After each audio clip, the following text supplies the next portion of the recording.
Ya vamos a comenzar con la clase. El día de hoy vamos a seguir con la unidad 1. Vamos a hablar sobre la arquitectura de las bases de datos y vamos a hablar también de las bases de datos no relacionales. Dentro de estas arquitecturas que vamos a ver, no es que vayamos a identificar diferentes tipos de arquitectura, sino que vamos a conocer una arquitectura en particular que trabaja en los sistemas de base de datos. Y además vamos a conocer una arquitectura que viene como una perspectiva que también se tiene asociada a esta arquitectura. Y luego que veamos cómo se conforma, cuáles son las partes o niveles que tiene esta arquitectura, vamos a hablar de las bases de datos no relacionales, más que nada para ir introduciéndolos a este concepto diferente y ir como aclarando ciertos conceptos que a lo mejor podrían aparecer cuando estén trabajando en el laboratorio. Así que vamos a ir conociendo estos dos elementos. Dentro de la arquitectura de los sistemas de base de datos hay una arquitectura que se nombra, que es la ANSI Spark. Esta arquitectura es como un estándar, pero no quiere decir que todos los sistemas de base de datos tengan o incluyan esta arquitectura, sino que podría ser que la encontremos. Hay otros que no siguen este tipo de arquitectura, pero es porque las mezclan o tienen más niveles. ¿Ya? Pero conociendo estos niveles ya pueden entender más o menos cómo funcionan estos sistemas. Se definen tres niveles. Estos niveles son creados para hacer una separación entre lo que es la aplicación, ¿ya? Las diferentes aplicaciones que podamos tener dentro de este sistema y todo lo que es relacionado con la base de datos. Entonces, se hacen niveles que nos permitan a nosotros trabajar esa comunicación, la transformación de los diferentes lenguajes que vayamos trabajando y haciendo una separación que lógicamente el usuario, ¿cierto? Quien esté trabajando, el usuario final, no distingue. Pero estos niveles se componen del nivel interno, nivel externo y nivel conceptual. En el nivel interno tenemos este nivel que está más cercano a lo que es el almacenamiento físico, o sea, donde van a estar los datos almacenados, está más cercano a él, y es el que nos va a permitir entonces saber cómo están organizados los datos dentro de esa base de datos.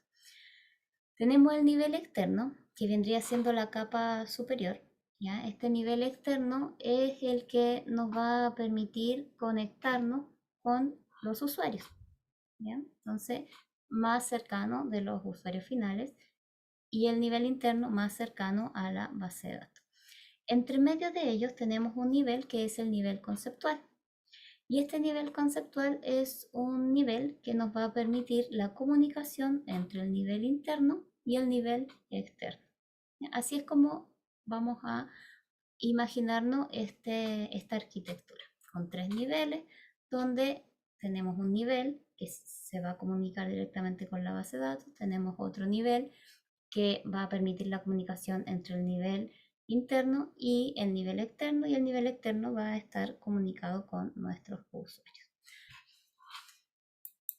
Entonces, para ir viendo cómo funcionan cada uno de estos niveles, vamos a ver que tenemos transformaciones asociadas a esta arquitectura.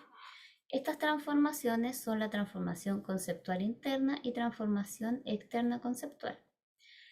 Estas transformaciones se refieren a una transformación, pero asociada a que cada uno de estos niveles trabajan, pero de forma independiente sus elementos dentro de ella. Entonces, para que un nivel se comunique con otro, tiene que haber una transformación de forma que ese nivel que viene pueda entender lo que está pasando en el otro nivel. ¿Ya? No, cada nivel, como dije, es independiente. Entonces necesitamos hacer esas transformaciones. Por ejemplo, vamos a tener una transformación entre la parte interna, el nivel interna, al pasar y comunicarse con el nivel conceptual, vamos a tener que hacer una transformación para que ese nivel conceptual entienda cómo son o cómo están los datos dentro del nivel interno y poder resolver a sus peticiones. Lo mismo pasa con el nivel conceptual hacia el nivel externo. ¿Ya? También va a haber una transformación o al revés del nivel externo hacia el conceptual. ¿Ya? Entonces, ese, esa transformación que se hace es para poder entender esa petición. Se entiende esa petición y así el otro nivel puede comunicar esa petición hacia el otro nivel. Esa es la idea de esta transformación. Por ejemplo, aquí podemos ver esa arquitectura. Vamos a tener un nivel externo, que es el nivel que se comunica hacia los usuarios, ¿ya? Y que le podemos llamar vista de usuario. Tenemos el nivel conceptual, que también se le llama vista de la comunidad de usuarios. Este nivel conceptual está al medio y luego tenemos el más bajo, que es el nivel interno y que le podemos denominar vista de almacenamiento. En el nivel interno, entonces, es donde estamos más cerca de la base de datos. Aquí este nivel interno se comunica directamente con ella y sabe cómo están organizados esos datos. En el nivel conceptual, lo que hago es un traspaso para poder contener la información de esa base de datos, pero a un nivel más fácil de entender. Este es un poco más técnico y este es un lenguaje que uno ya puede comprender.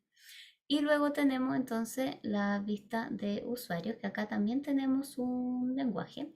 De hecho, en esta parte podemos encontrar el lenguaje anfitrión o sublenguajes como, por ejemplo, aquellos que nos permiten crear aplicaciones que nos van a permitir hacer comunicación con los otros niveles. Entonces, dentro de estos lenguajes que tenemos acá, va a haber una aplicación que va a hacer una petición hacia el otro nivel. De aquí a acá, para hacer esta petición, yo voy a tener que transformar esa petición de forma que el nivel conceptual comprenda cuál es eso que se está solicitando.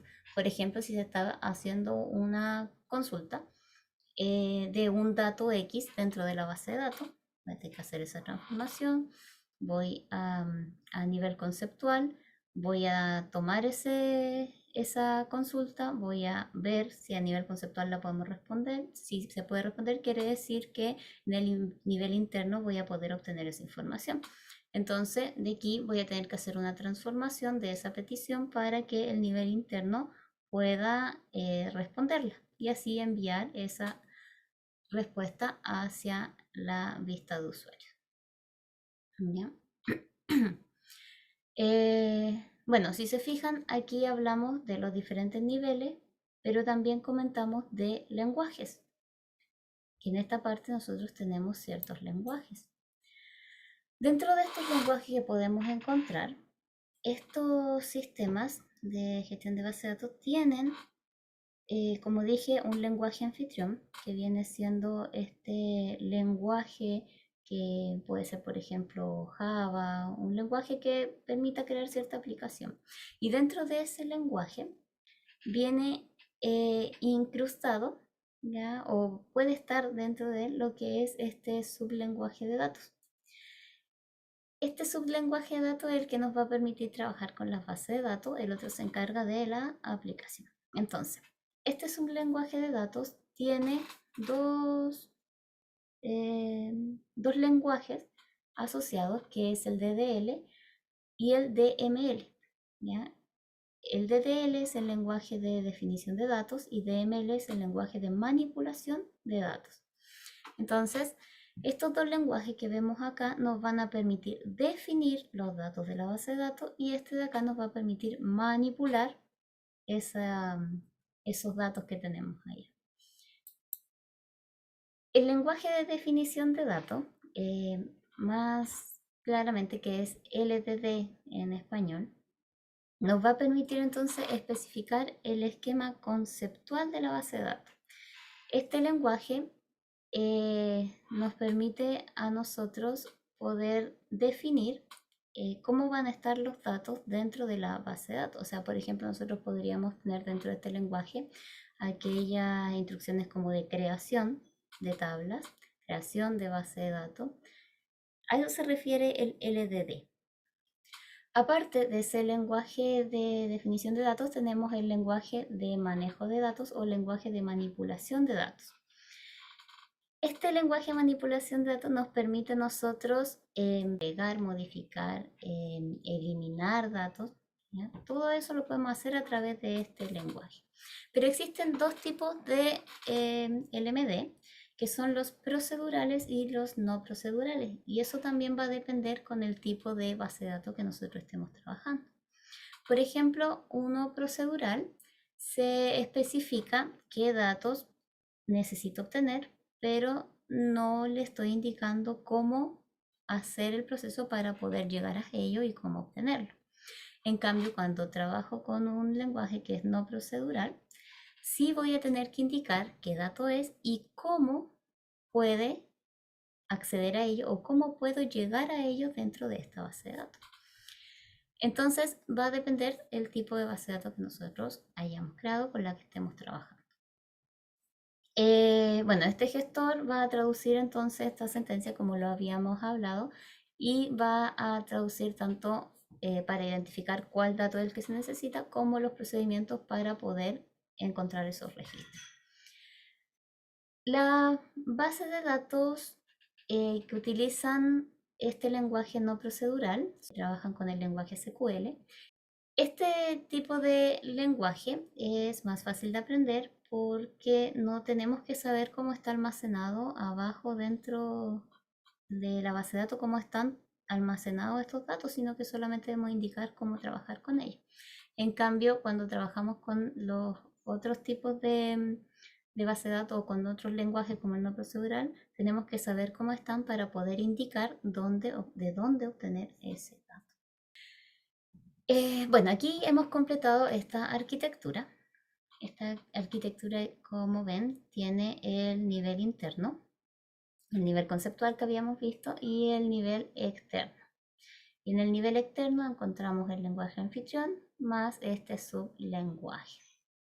¿Ya? Entonces aquí, ahí podemos ver que vamos a tener un lenguaje, como mencioné antes, por ejemplo Java, C#, algún tipo de lenguaje donde se aloje esta aplicación y vamos a tener un lenguaje asociado para trabajar con las bases de datos, que en nuestro caso, más adelante vamos a trabajar con SQL. ¿Ya? Así es como podemos ver esa transformación. Aquí hay un ejemplo de los tres niveles. Aquí está el nivel interno, conceptual y externo. Si se fijan, perdón, estoy media atorada. Si se fijan acá abajo, en el nivel interno es un nivel técnico del lenguaje, donde podemos ver que para cada campo que nosotros observemos ahí, por ejemplo, número de empleado, número de departamento y sueldo, indican los tamaños, por ejemplo, que va a tener cada campo.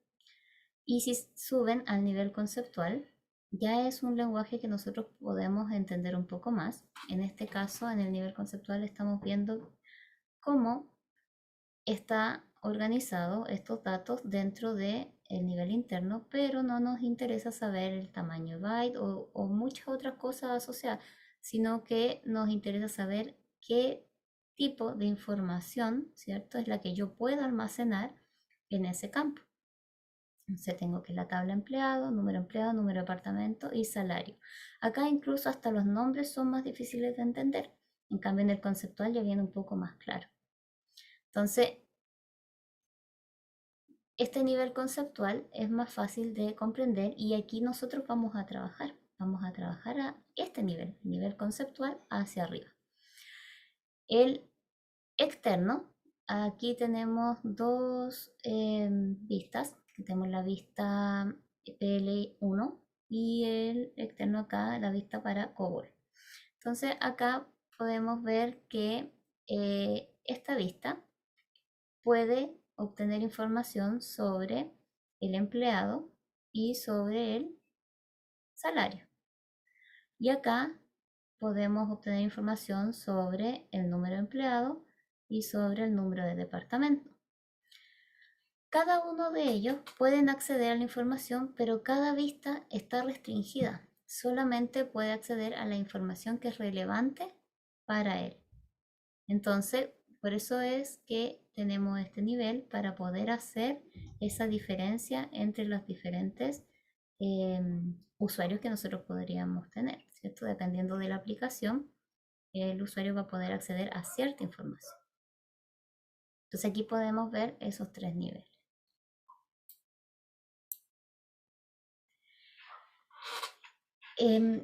Dentro de esta arquitectura y de estos gestores de base de datos y base de datos en sí, hay roles que van ayudándonos a construir esta base de datos, como administrar y manejarla. Por ejemplo, uno de los roles que son importantes es el administrador de datos y el administrador de base de datos, que muchas veces se habla de ellos de la misma forma o se tratan como la misma persona. Muchas veces también puede ser que no haya una separación de roles entre este DBA y el administrador de datos. Entonces, lo que hay que tener claro es que son roles que tienen tareas distintas. Por ejemplo, el administrador de datos es quien va a definir todo lo que está asociado con la información que necesita la organización. Por ejemplo, si vamos a trabajar con una empresa, la empresa necesita datos de cliente, datos de servicio, datos de proyecciones, a lo mejor todo eso que ellos puedan necesitar. El administrador de datos es el que se va a encargar de identificar cuál es la información que va a contener esa base de datos. Todo eso que va a construir es a nivel lógico, ¿ya? Va a construir un esquema a nivel lógico, pero asociada a esta información. Entonces el administrador de base de datos lo que va a hacer es tomar ese esquema que fue creado y él va a trabajar desde ahí, desde que ya conoce cuál es la información que va a contener esa base de datos. Entonces, es una tarea primordial lo que hace el administrador de datos, porque es como el que maneja o el que conoce qué es lo importante para la empresa. En cambio, el DBA solamente va a administrar y manejar esos datos. Entonces, una vez que se decidió qué es lo que va a contener la base de datos, el DBA va a crear el esquema conceptual. O sea, ya tiene el esquema lógico y el esquema lógico va a pasar a crear este esquema conceptual, que va a ser un modelo asociado a lo mejor al modelo lógico que le había entregado anteriormente el administrador de datos. Entonces, primera tarea del DBA, definir el esquema conceptual. Otra tarea del DBA, tiene varias tareas en realidad, pero otra de ellas es definir el esquema interno, ¿ya? Ahora que sabemos cómo está creado, ¿cierto? O sea, cuáles son los datos que necesitamos para la base de datos, el DBA tiene que encargarse de diseñar este esquema conceptual, pero además de definir ese esquema conceptual, va a tener que ver cómo se van a almacenar estos datos físicamente dentro de la base de datos. Entonces, va a tener que crear una estructura, ¿ya? Dependiendo también de el gestor, ¿cierto? De cómo vamos a trabajar esa base de datos. Entonces, va a crear esta definición de esta estructura para luego poder trabajar con esos datos. Entonces, también tiene asociada la transformación entre los diferentes niveles, pero estamos hablando de interno a conceptual. De esos dos niveles va a encargarse el DBA.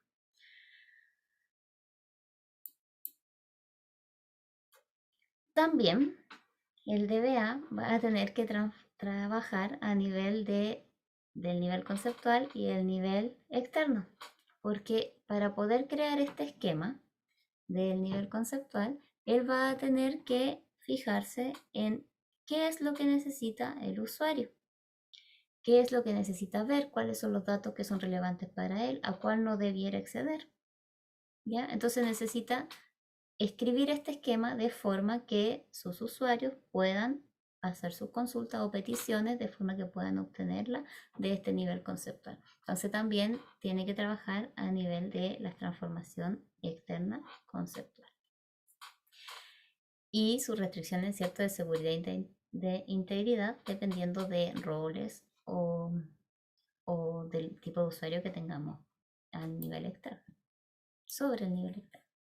Ya, y por último vamos a ir definiendo políticas de vaciado y recarga de datos, que también es una tarea del DBA, pero esto se refiere a que, por ejemplo, si hay algún tipo de daño que ocurra en cualquier parte de la base de datos, que puede ser por un error humano o por un daño al software o algo que ya es más externo, pero ese daño que se produce no es que vayamos a ver las formas de prevenirlo, sino que más bien se refiere a las políticas de cómo se debiera actuar para reparar esos datos que fueron dañados.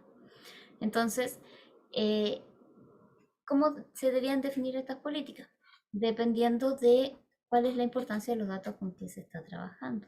Entonces, si el DBA ve que hay un daño a nivel de cierta tabla, de ciertos datos, debiera intentar hacer que todo el resto de los datos siga disponible y poder atacar y resolver el problema solo en esos datos que no que están dañados, dejarlos no disponibles por muy poco tiempo, ¿cierto? Y hacerlo lo más rápido posible para que todo vuelva a estar en funcionamiento como antes. Entonces, esas políticas también son parte del DBA, él las define. Por lo general, se trabaja con, es mucha cantidad de datos, con bases de datos diferentes. Entonces, cada base de datos tiene cierto tipo de información. Así, si hay un daño sobre alguna base de datos, es esa la que se produce una pausa, por ejemplo, o se dejan no disponibles los datos hasta solucionarla y el resto no afecta. Pero también hay veces en que tenemos una sola base de datos con toda esta información. Entonces, ahí hay que ir definiendo cuáles esas políticas. Bueno, preguntan cómo pueden llegar a tener daño los datos almacenados. Bueno, esto podría pasar, por ejemplo, con un virus. Perfectamente podrían dañarse los datos almacenados. O, por ejemplo, em, si pensamos en una base de datos pequeñita, para que se hagan una idea, como su disco duro tiene un hardware, ¿cierto? Y ese hardware se puede dañar. Con un golpe, por ejemplo, podría tener un daño y ese daño me va a evitar que yo pueda acceder. Claramente a los datos, a lo mejor en sí podría no pasarles nada porque yo a lo mejor lo único voy a perder el acceso a ellos. Pero si entrara un virus, ese virus podría dañar esos datos. O también podría ser que a lo mejor cuando el DBA no definió bien la integridad o seguridad de los datos, alguna persona ingresó y puso un dato erróneo, borró algún dato que era importante y a lo mejor como no usó bien los protocolos podría incluso borrar una clave o, o un dato que permita el registro de otros, ¿cierto? Puede llegar información de otros. Entonces todo ese puede ser algo muy simple como borrar un dato, pero eso ya es un daño porque no se va a poder acceder a ninguna otra información asociada a, por ejemplo, a ese cliente. ¿Ya? Pero a esa forma podríamos nosotros tener daño tanto los datos como daño asociado al mismo hardware que lo tiene, que lo contiene. Ya. La última tarea asociada a este DBA son supervisar el rendimiento y responder a los requerimientos cambiantes. Como sabemos, las empresas no se quedan de forma estática, ¿cierto? Sino que ellas van evolucionando a medida que el entorno va evolucionando. Entonces, si la empresa va cambiando, la base de datos puede que en un momento ya no tenga el soporte necesario para la empresa y necesita ser actualizada. Entonces, pero actualizada en el sentido de que, por ejemplo, se abrió un nuevo departamento, se abrió una nueva sucursal, hay nuevos cargos, hay muchas cosas que pueden cambiar y que están asociadas a los datos que son almacenadas en la base de datos y a veces la base de datos como fue estructurada no da soporte a lo nuevo.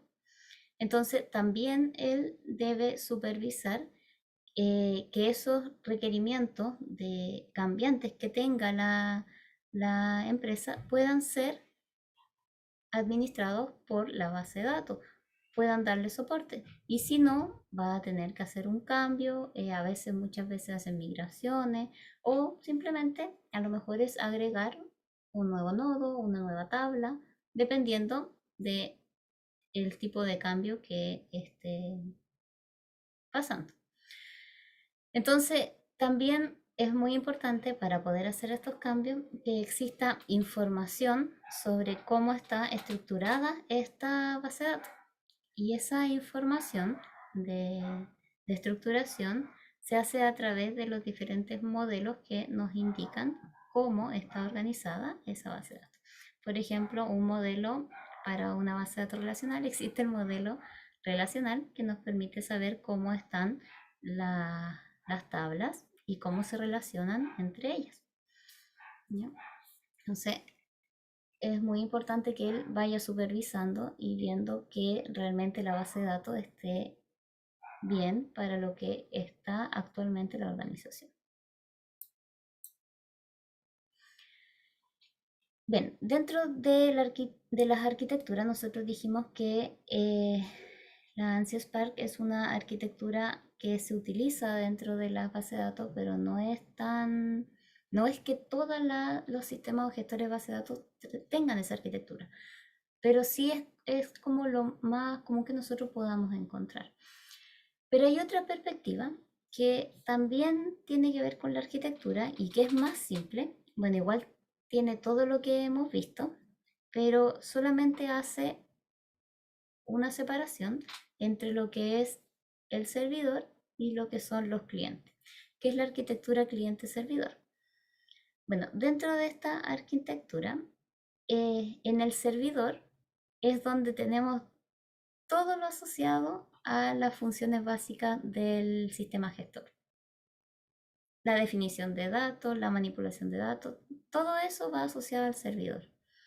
Y por otra parte tenemos a los clientes, que los clientes van a ser las aplicaciones que van a estar asociadas a ese servidor. O sea, los clientes lo que hacen es hacer peticiones hacia el servidor y el servidor lo que va a hacer es prestar el servicio solicitado a los clientes. ¿Ya? Esa es la arquitectura cliente-servidor. Entonces podríamos imaginarnos que en este caso no tenemos una separación de nivel interno, nivel conceptual ni nivel externo. ¿Ya? No existe esa separación. Pero sí existe una separación donde a lo mejor todo lo asociado al trabajo con la base de datos vamos a encontrarlo más dentro del servidor y todo lo que tiene que ver con consultas a nivel de los clientes. ¿Ya? Cuando yo les hablo de consultas, se entiende que estamos hablando de, por ejemplo, una consulta es poder obtener información desde la base de datos, ¿cierto? A eso es lo que se refiere.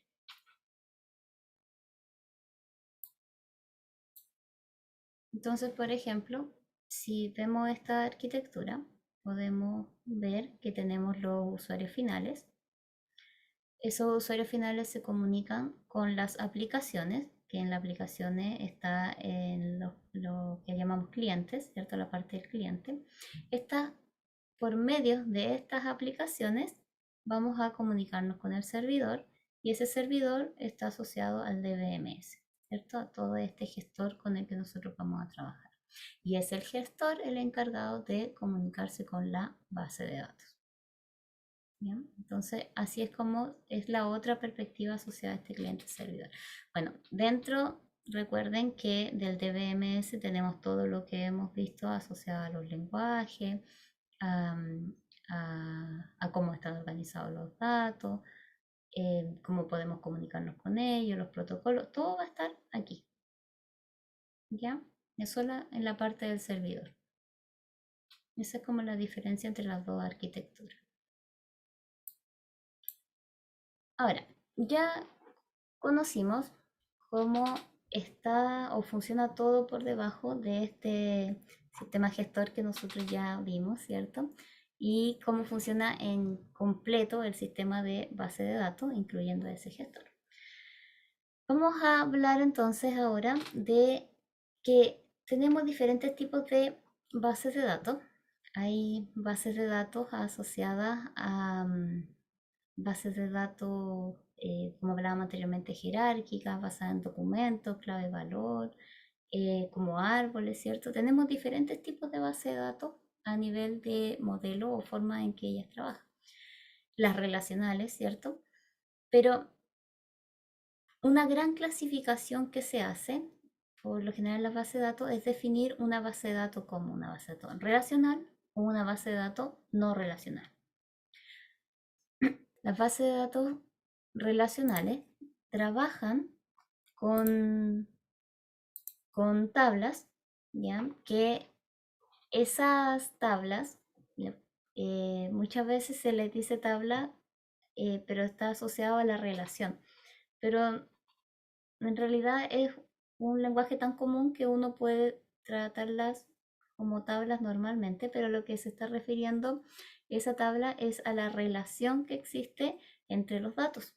Si bien el gestor a lo mejor puede ser más difícil de utilizar, no es difícil de entender cómo está funcionando la base de datos. Bueno, eso es lo que les comentaba delante, que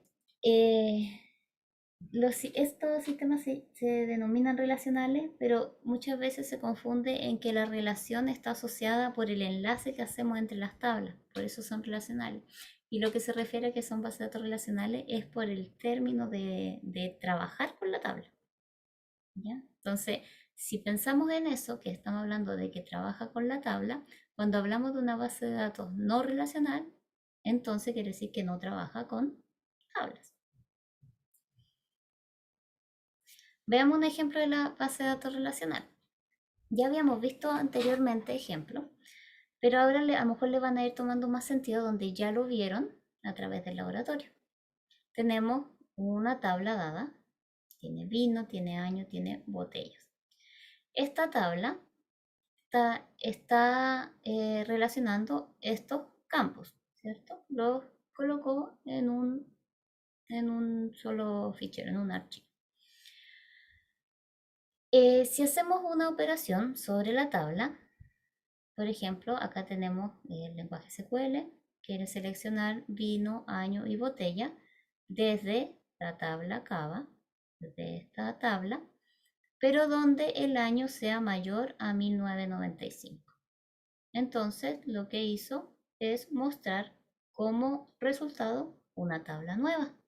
O sea, primero almacenamos en tabla, pero después cuando consultamos también nos muestra una tabla. Va creando tablas de las consultas que vamos haciendo, tablas que a lo mejor después se borran, ¿cierto? Pero siempre está trabajando en función de tablas. En este caso está seleccionando vino y botellas, o sea, todos los vinos y botellas desde Cava. Selecciono los vinos y botellas. Siempre trabajando a nivel de tablas. Y aquí podemos ver que trabaja con el lenguaje SQL. Entonces, si vemos eso que acabo de mencionar, cuando ya hablamos de bases de datos no relacionales o estos sistemas no relacionales, el usuario ve otra cosa. El usuario no ve esas tablas, sino que ve otras estructuras de datos. Puede ver, por ejemplo, documentos o información desordenada, porque va a haber colecciones de datos, colecciones que a lo mejor se parecen en el sentido de que tienen una estructura casi similar, pero que en realidad si indagamos dentro de la estructura pueden ser muy variadas y muy distintas entre unas y otras.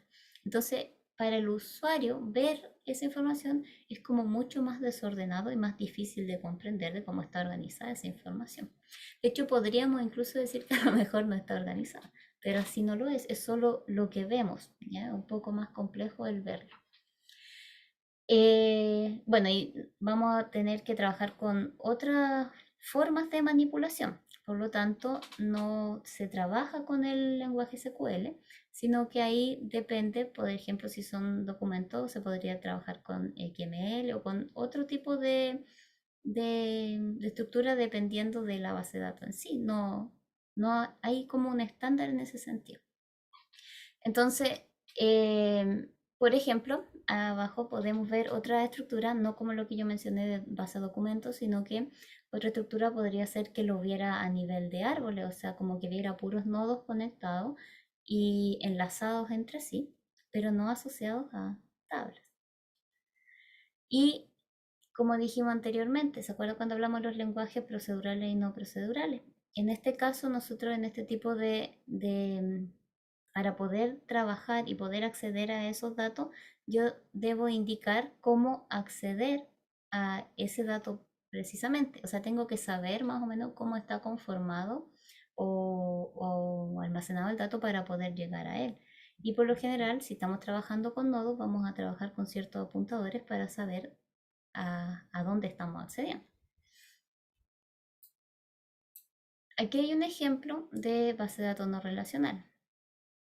Si se fijan, esta estructura tiene llaves y también puede ser fácil comprenderlo si es que, o más fácil en realidad, comprenderlo si es que lo miramos como objetos. ¿Ya? Podríamos ver un objeto acá que tiene ciertos elementos, ¿cierto? Y cada uno de estos campos, que en este caso serían como atributos que tenemos, esos atributos pueden estar conformados por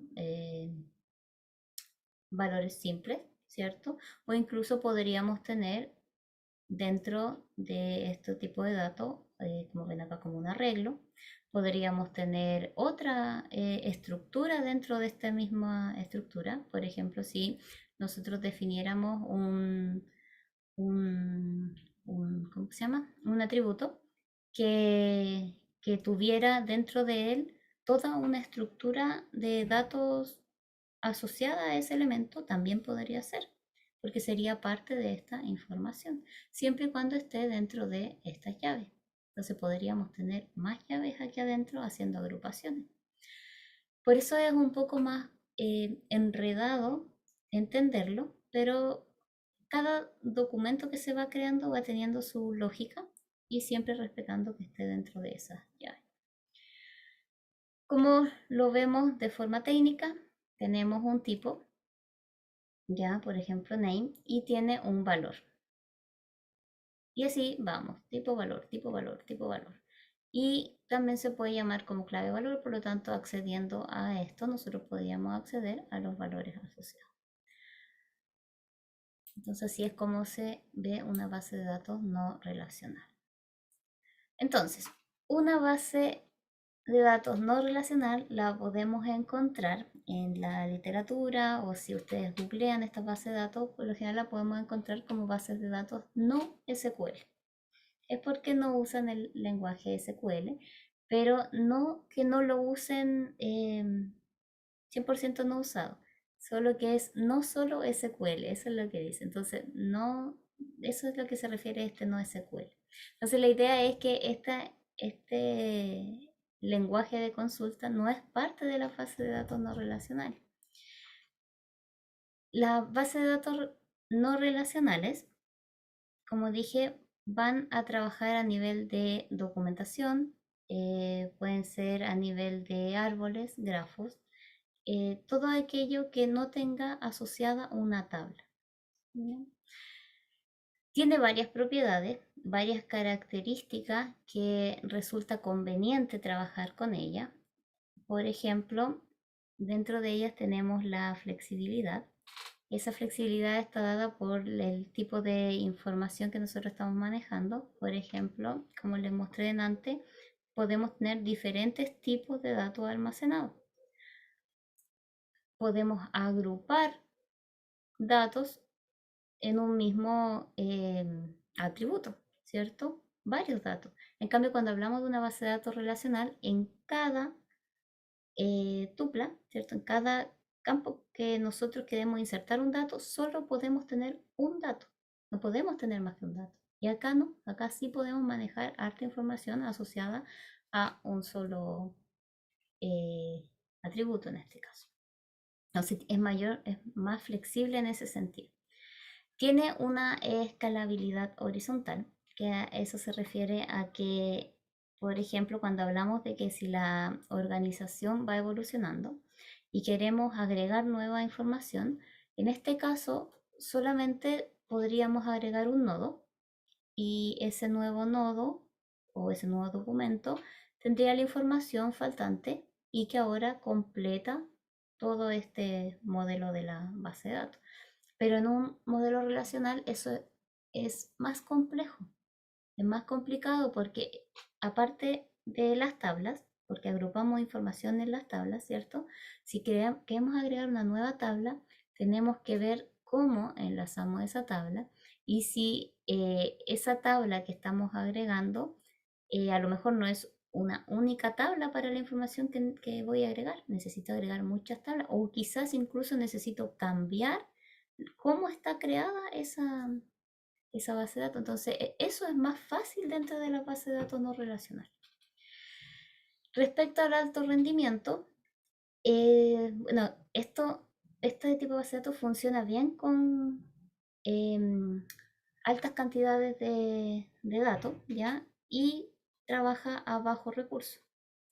No necesita tanto recurso para su funcionamiento. Entonces, perfectamente podríamos usar servidores que no tengan recursos tan buenos o de gran capacidad para poder trabajar con esta base de datos. Entonces, hay varias características que son buenas dentro de las bases de datos no relacionales.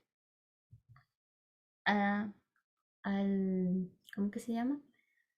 A diferencia o sopesando la dificultad de trabajar con ella a nivel de creación, porque una vez que uno maneja este concepto tampoco es tan difícil, pero sí es más difícil a nivel de usuario que las relacionales.